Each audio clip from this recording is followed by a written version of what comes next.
So guys, I promised I was going to drop the full detailed video of how she explained how Burna Boy and her mate, that is Jopel. And also, what do you guys think about this exposure? Do you think it's true, or do you think it's just another drama in the entertainment industry?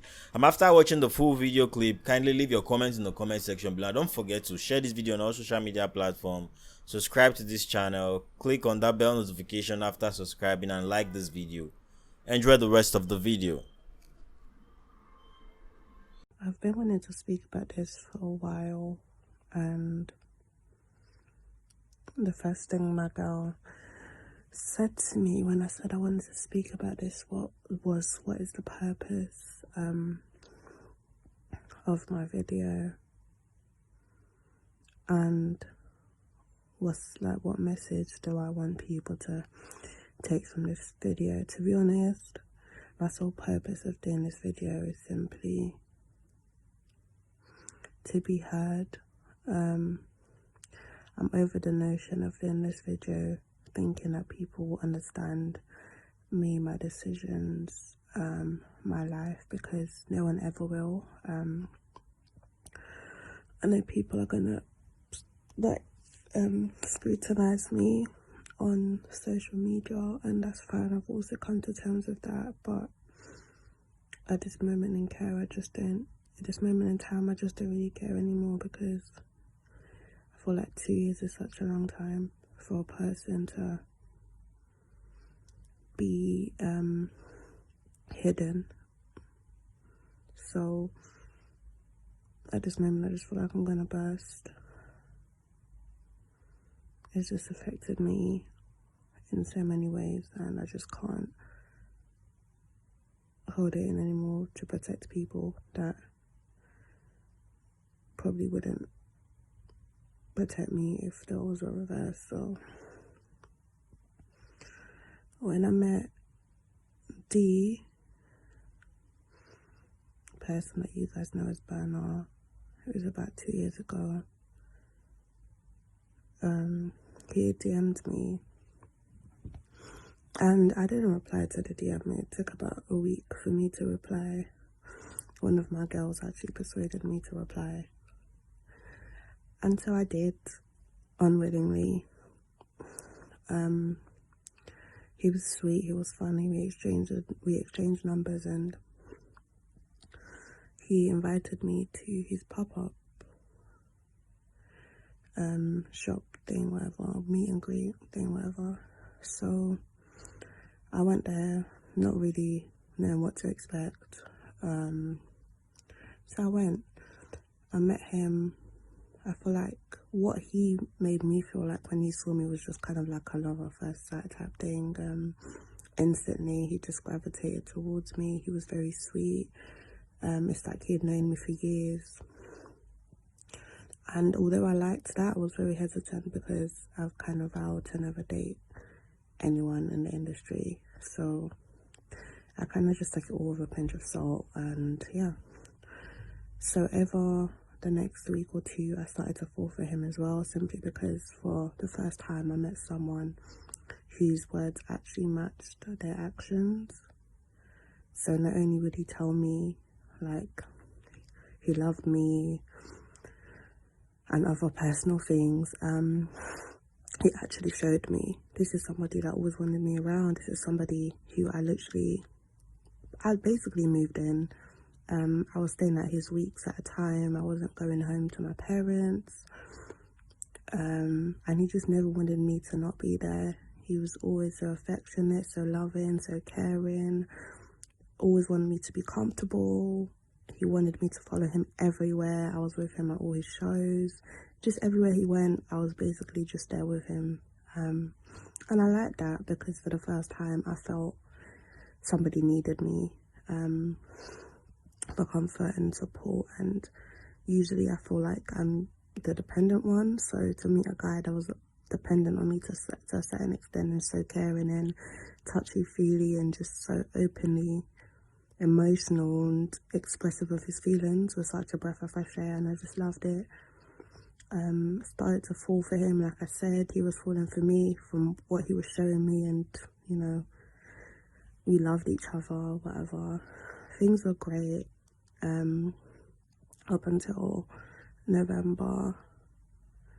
I think he had to go to Nige because obviously Christmas season is quite busy, so he had a lot of shows to do and stuff. So I remember the last night I saw him before he left, I was crying. He wiped the tears off my face, and he just told me how he loved me and then that he'll be back.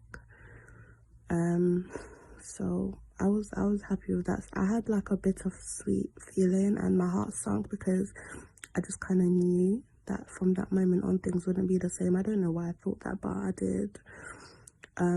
But I just said, you know what, it's cool, whatever God wants done, so it will be. So he went back to Nige and I think I just kind of moved back home type thing. But we'd always stay in contact. He'd call me every day, he'd message me every day, always on FaceTime. It was fine, like he was keeping to his word, which was nice. But randomly, I couldn't get in contact with him. I think it got to like mid-December or something. I couldn't get in contact with him. I was starting to get worried. Finally, after 2 weeks, he reached out to me, told me he'd been sick in hospital and he'd been going through some complications and stuff like that. Obviously, I'm in London and there's not much I can do.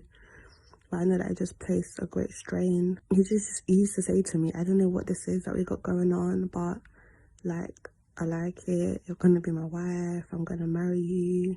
You're gonna have twins. You're my sweet salon jollof. That's what he used to call me, and it just, you know, it made me feel special. So obviously, he was just reinforcing all of that. But anyway, things from that December on were just a bit weird. Obviously, I wanted to come to Nigeria, but the people around him know what Burna's like when he's with me. Like, he doesn't ever want to do anything. He'd rather just chill with me than literally leave the house to do any sort of responsibility regarding music or whatever. So they were strongly against me coming to Nigeria anyway, which was fine because I had work as well. I remember me and him used to go back and forth. We were so desperate to see each other, and it was just like a really hard time for us. We had a big argument because the thing about me is I'm just like your typical girl. I just thought he was making excuses, but I just learned now that he wasn't, but that's fine. So anyway, we had a big argument and things went the same, they were a bit shaky, and I can't remember correctly, but I just feel like we just stopped talking to each other as much. But I just kind of kept faith because I was thinking, you know what, I'm not even going to stress myself. Like, I know you. I'm going to see you soon, so whatever. So, I think it was January, end of January. I go on social media, boom, I see Burna Boy is in a relationship with so-and-so. As in, I've never cried so hard in my life. Like, it felt like my heart was ripped out my chest.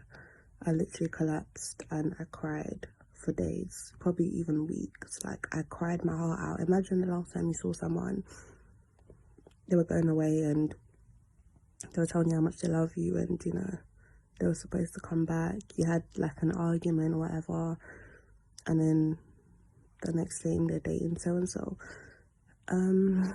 I feel like the thing that hurt me the most about that as well is when I first met him, he always used to emphasize on how much he just loved black women, African women.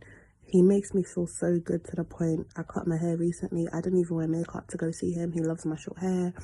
He's always just telling me how beautiful I am. He just really helped boost my self-confidence in ways I didn't even think were possible. And I just love that about him. He just saw me for me, and he just loved me naturally. And I just have never had that before. So it's just, anyway. So yeah, I found out he was in a relationship with so-and-so. Crushed me, completely crushed me. So, I mean, I wasn't really going to sit around as well. I flew out. I went to Nigeria in March. Obviously, I think he was back in Nigeria by that time as well. So obviously we were still in contact with each other. Like, he'd be messaging me and obviously I'd be giving attitude and whatever. out of spite, I was just like, yeah, I'm in Nigeria, Nigeria's beautiful. And I was like, well, like, D, I waited for you for 2 months, 3 months. Like, you come back with a girl, like, are you taking a piss? Like, he was like to me, I heard that you had moved on, hence I even got in this relationship in the first place. I was thinking, who the hell went and lied to you like that? But you know what? I just thought, like, cool, I just can't be bothered in it. Like, I'm in Nige, like, you're in Nige, but I ain't even gonna try to see you. Like, I'm not even trying to fuck with you like that. But just know that you're not the only person that's interested in me. Obviously, he was gobsmacked, whatever. I feel like as well, the reason why me and him got along and the reason why he likes me is because at the time I was quite innocent, quite naive. I don't really like my personal business being on social media.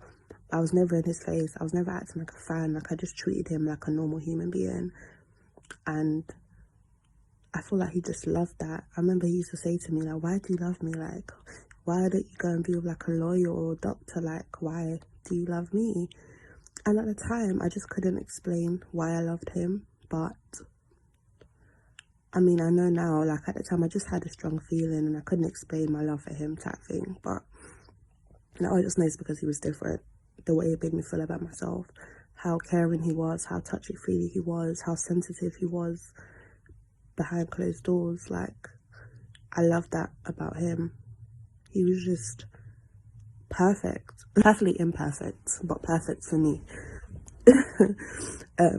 To the point where people around him were very cautious of me, and, you know, they were just thinking like, well, like, where's this girl coming from? Like, how come you guys have gotten so close so quickly? You guys are always together. Like, she's always at your shows. You're going here, she's there with you. Like, what is it about this girl?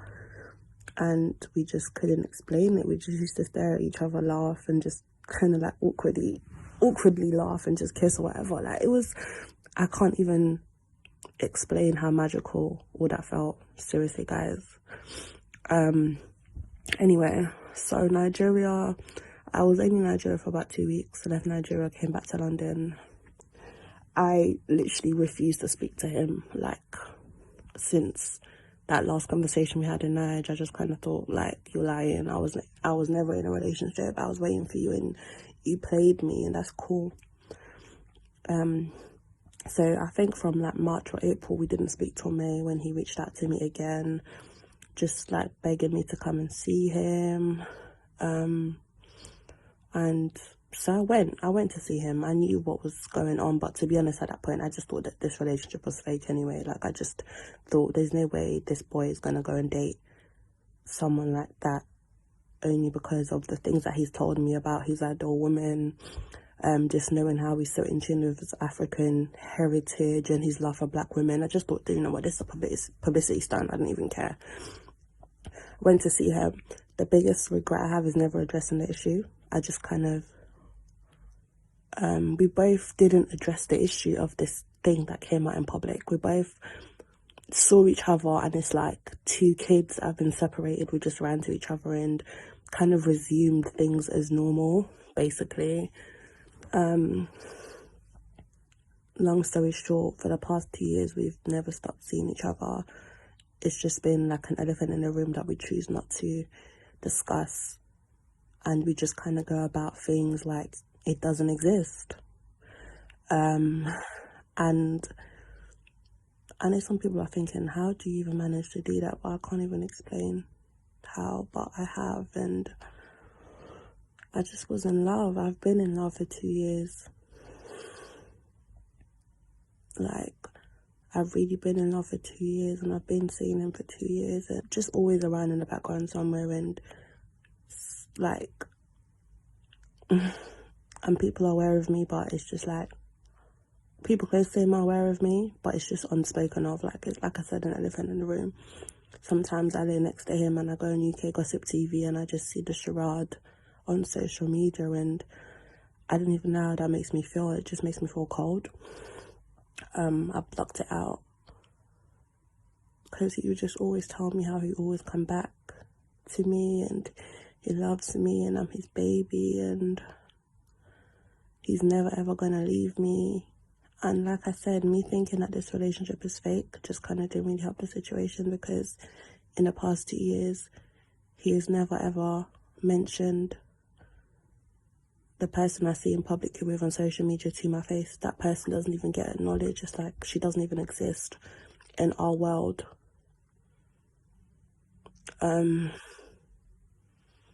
so much more I could go into detail about, but I can't expose everything, because no matter what I say, people are still going to judge. So I love D, and I know this video is probably cut.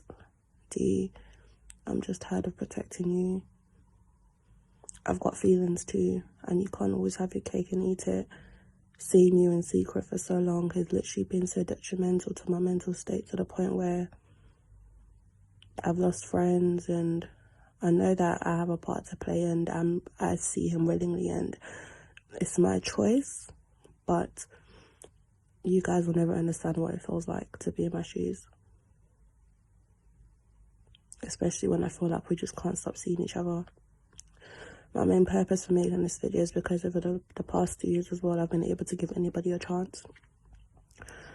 I've just been so sucked up in D and seeing D and making sure he's okay, that I've kind of just neglected my own relationships and possible things that could have blossomed. I've just been so stuck in that secrecy that it's just fucked me up mentally, and I just want to break that cycle. I don't want to do it no more. I didn't do this video to hurt you. I know it will hurt you, because as far as you're concerned, me and you are on good terms, but I can't do this anymore. I don't want to really address it with you, because I feel like it's just such an elephant in the room, and 2 years is such a long time for me to bring up all these feelings of resentment and hurt. But although I love you, seeing you hurts me even more, and it breaks me every time I see you. So I'm sorry, but it's just how I'm feeling right now. And you guys can judge, you guys can crucify me, you guys can call me a side chick, but until you're in my position, you'll never know. Trust me. As well, I'm not gonna, I know people are gonna be like, oh, you're doing this for clout and stuff. Like, I feel like, I have more to lose doing this video than I do if I just kept quiet, because this is somebody that's so loving, so caring, that takes care of me and gives me everything I want just to make sure I'm comfortable. But then usually I just think to myself, at the expense of what? My sanity? Like, so I'm not doing this for clout. I've built up my fan base for 2 years. I've been very private for 2 years. I'm not doing this for money, because like financially I've been so stable working and just having someone provide for me. So I'm simply doing this because I'm about to burst, and mentally I just feel like I'm in a bad place. I have been. People close to me know this, so yeah, I don't want any gain from this, but I know that the person I'm talking about and the status of the person is obviously going to affect all these different things that I'm saying I'm not doing this video because of. So I just don't care. I'm never going to address this again. I just wanted to get out there. Just know that no relationship is perfect. Nobody's perfect. Please don't judge people's lives by what you see on social media, because behind closed doors, people are just living double lives, you know? I've been living a double life. He's been living a double life, and nobody knew. 2 years. Yeah.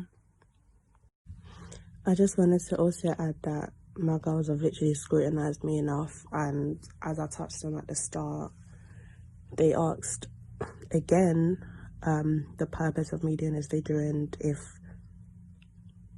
he wasn't who he is, whether I do it or not. And my answer to that is, I'm constantly reminded every single day. Every time I go on social media, I'm reminded. So it's just the biggest mindfuck. And I just can't continue to see all of that and know the part I'm playing and the way it's affecting me. So I feel like as well, whatever said about me after this from management or whoever, like, we both know what it was or what it is. We both know the things we spoke about. We both know the way we made each other feel. We both know how it was when we first met. We both know how it's been these past 2 years. So regardless of what's said, I know the reality I've lived, and I know the way my relationship with you has been, and nobody can take that away from me.